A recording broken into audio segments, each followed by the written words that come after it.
করি বাংলাদেশে যে ধারাবাহিক সংগ্রামের ইতিহাস আছে তা 47 থেকে শুরু হয়েছে এবং আমরা মনে করি যে প্রত্যেকটি সংগ্রামের যত শহীদেরা আছেন সবাই এক সুতোয় গাঁথা। এবং এই মুহূর্তে আমাদের দেশে আমরা যে অভ্যুত্থান প্রত্যক্ষ করেছি 24 সালে, এই 24 সালে সকল নেতৃত্ব ছিল তরুণ। এবং আমরা মনে করি এর মধ্যে দিয়ে আমরা বলেছি যে আমরা রাজনৈতিক দলগুলোতে তরুণ নেতৃত্ব দেখতে চাই।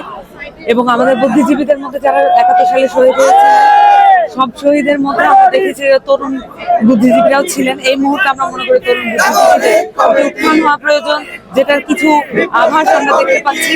এবং বিভিন্ন জায়গায় আমাদের তরুণ নেতৃত্ব উঠে আসতে হবে এবং সেই জায়গা থেকে আমরা মনে করি যে 24-এর যে আকাঙ্ক্ষা সেটা প্রতিফলন এবং বাস্তবায়ন হওয়ার লক্ষ্যে আমাদেরকে বুদ্ধিজীবী দিবস সহ সকল দিবসকে আমাদের 24-এর আকাঙ্ক্ষা অনুযায়ী আমাদেরকে সেই লেন্স থেকে দেখতে হবে, যাতে করে আমরা ধারাবাহিক সংগ্রামের যে ইতিহাস সেই ইতিহাস থেকে পিছনে পড়ে না যায় এবং আমাদের যে জাতিগত এবং সভ্যতাগত যেই উত্তরণ সেই উত্তরণকে আমরা রেকগনাইজ করতে পারি। দেখেছি যে আওয়ামী লীগ আমাদের দেশের যত বুদ্ধিজীবী নামে যারা পরিচিত তাদেরকে কিভাবে তাদের করা যেই গ্রস্ত করে ফেলেছে এবং তারা বিভিন্ন ধরনের অ্যাওয়ার্ড এবং ধরনের পুরস্কার এবং নানান কিছুর মাধ্যমে তাদেরকে নিজেদের কবলে নিয়ে এসেছিল।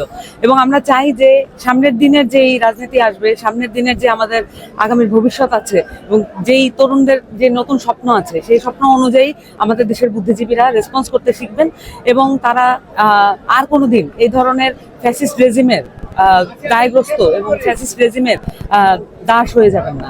তো সামনের দিনে তাদের প্রতি এই আহ্বান থাকবে। রাজনৈতিক বিবেচনায় একজন বুদ্ধিজীবীর অবশ্যই রাজনৈতিক পরিচয় থাকতে পারে, কিন্তু তার এটা একমাত্র পরিচয় না। জনমানুষের আকাঙ্ক্ষা জাতির সামনে তুলে ধরা এবং জনমানুষের আকাঙ্ক্ষা অনুযায়ী তাদের দায়িত্ব পালন করে, এটা তাদের প্রধান দায়িত্ব।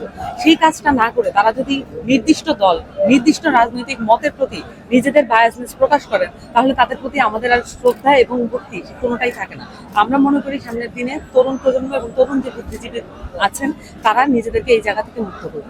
আমরা তো আমাদের সংবিধান সংস্কার প্রস্তাবনা জমা দিয়েছি এবং আমরা সেখানে বলেছি যে গণপরিষদ নির্বাচন করতে হবে। এখন যে সংবিধান আছে এই সংবিধান একটা ফ্যাসিস্ট সংবিধান, এই সংবিধান একটা মুজিববাদী সংবিধান এবং এই মুজিববাদী সংবিধানের মধ্য দিয়ে আমাদের 53 বছরের যে অর্জন সেই অর্জনগুলোকে ভুলুণ্ঠিত করা হয়েছে এবং এই অর্জনগুলোকে ধূলিসাৎ করা হয়েছে এবং এই অর্জনগুলোকে নালিফাই করা হয়েছে। এবং সামনের দিনে আমরা মনে করি যে এই অর্জনগুলোকে আমরা আমাদের যে 24 অর্জন সেটা প্রোক্লামেশনের মাধ্যমে সংবিধানে থাকতে হবে এবং সংবিধান পুনর্লিখন হতে হবে।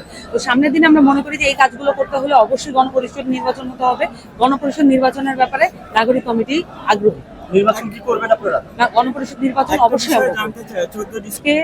আমরা এখানে এসেছি শুধুমাত্র ফুল দেওয়াটা আমাদের একটা রিচুয়াল মাত্র, কিন্তু আমরা মনে করি যে এই ফুলের মধ্যে আমাদের প্রত্যেকের হৃদয় আছে এবং আমরা সামনের দিনে আমরা মনে করি যে এই যে দিবসগুলোকে আমরা এই গতানুগতিক যে রাজনৈতিক পরিমণ্ডলে যেভাবে ব্যবহৃত হয় তার চেয়ে অন্যভাবে আমরা তরুণদের যে অ্যাসপিরেশন সেই জায়গা থেকে আমরা এই দিবসগুলোকে পালন করতে চাই।